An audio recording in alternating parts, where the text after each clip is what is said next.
Hi, I'm Whitney Post, and this is my testimony.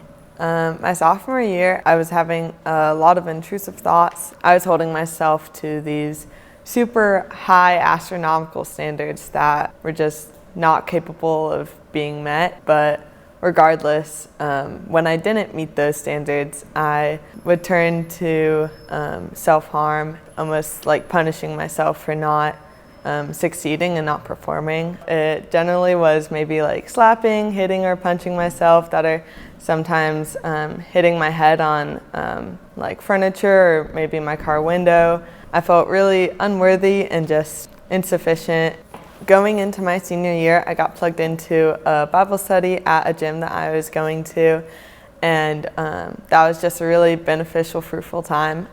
During that time, I was able to confess my struggle with self-harm to a mentor that I had, and we prayed over it together, and he gave me various Bible verses and passages to help me with that. But a week after I confessed that I had been struggling with self-harm, I surrendered my life to the Lord. So that fall going into senior year, I was finding myself getting a little anxious about having good running times and performing good enough to go to a good college. But luckily I was able to get plugged into a prayer group, and it was just so great. We were able to really just grow together and just be real and transparent with one another, and that was when my faith really started to grow.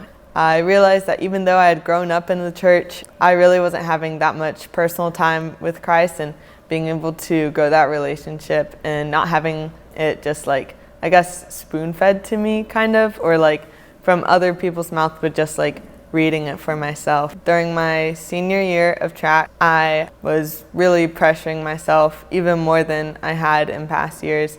Although I never fell back into the action of self-harm, but I found myself having to really fight those thoughts. At one of the practices, I found myself having a panic attack. I couldn't breathe, I lost color in my face, I was on the verge of tears, and I was wheezing really bad. I didn't know what was happening. I'd never been in a situation like that before, and it was really scary, honestly.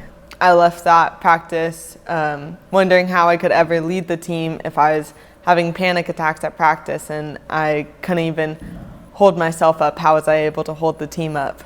I didn't even want to run anymore, and running was normally something that I always loved to do, but it got to the point where I was dreading going to practice because I just knew that my mind was gonna tell me all sorts of lies and make me feel unworthy and insufficient. I talked to multiple coaches and mentors about the struggles that I was facing, putting my worth in my performance. Through that, I realized that rather than letting my performance speak for me, I should let God's love and God's character speak through my actions. So through meeting with mentors and coaches, I was challenged to think about if Jesus were my teammate or in my sport, what would he be like? What would his work ethic be like? Or like how would he treat and interact with his coaches and teammates and friends and competitors on the track? So I started getting into the Word and get to know God's character for myself, and I just realized that my performance does not define who I am, but